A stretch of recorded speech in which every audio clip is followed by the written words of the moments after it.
பிஸ்மில்லாஹிர்ரஹ்மானிர்ரஹீம். ஹஜ்ஜின் வரைபடம். முன்னாடி அந்த ஹஜ்ஜை பற்றி உம்ராவை பற்றியெல்லாம் பார்த்தோம் இல்லையா, அதோடைய வரைபடம் அழகாக கொடுத்துருக்காங்க. ஹஜ்ஜின் முதல் நாள் துல்ஹஜ் பிறை 8, அன்னையிலேருந்து தான் ஸ்டார்ட் ஆகுது.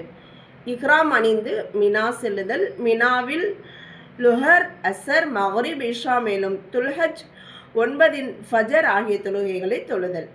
அடுத்து ஹஜ்ஜின் 2ஆம் நாள் துல்ஹஜ் பிறை 9 என்ன செய்யணும்னு சொல்கிறாங்க. இன்று சூரியன் உதித்த பிறகு அரஃபாவிற்கு சென்று தங்க வேண்டும்.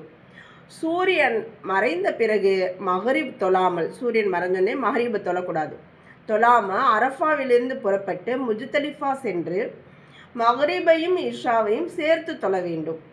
இரவு எவ்வளவு நேரம் கடந்து விட்டாலும் இவ்வாறு தான் தொழ வேண்டும். எவ்வளோ நேரம் ஆனாலும் இந்த மாதிரி தான் தொழுகின்றதை நம்ம புரிஞ்சுக்கணும். மேலும் முஜ்தலிஃபாவில் 70-80 கற்களை எடுத்துக்கொள்ள வேண்டும்.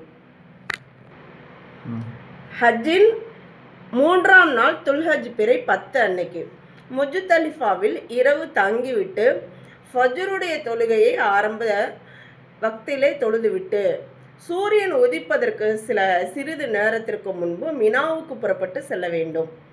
மினாவுக்கு சென்று பெரிய ஷைத்தானுக்கு 7 கற்களை எறிய வேண்டும்.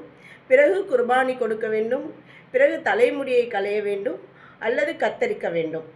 பிறகு தவாஃபே ஜியாரா செய்ய வேண்டும். இந்த தவாஃபுடன் சையும் செய்ய வேண்டும். இந்த விஷயங்கள் 8ஆம் நாள் 3ஆம் நாள் செய்ய வேண்டியது.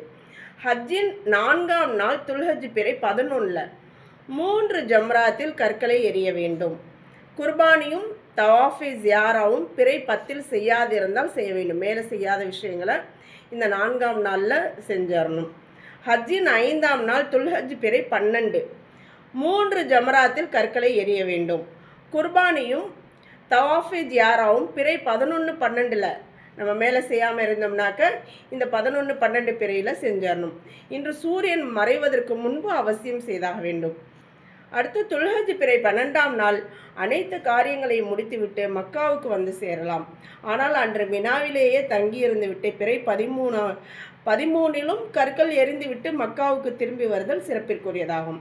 இங்கே நமக்கு வழிகாட்டியாக கூட்டிகிட்டு போகிறவங்களே என்ன செய்கிறாங்க, நிறைய விஷயங்கள் நமக்கு சொல்லித்தராங்க. இருந்தாலும் இந்த விஷயங்களை நம்ம போகிறதுக்கு முன்னாடியே நல்ல மனசில் வச்சுக்கணும் இன்ஷா அல்லாஹ்.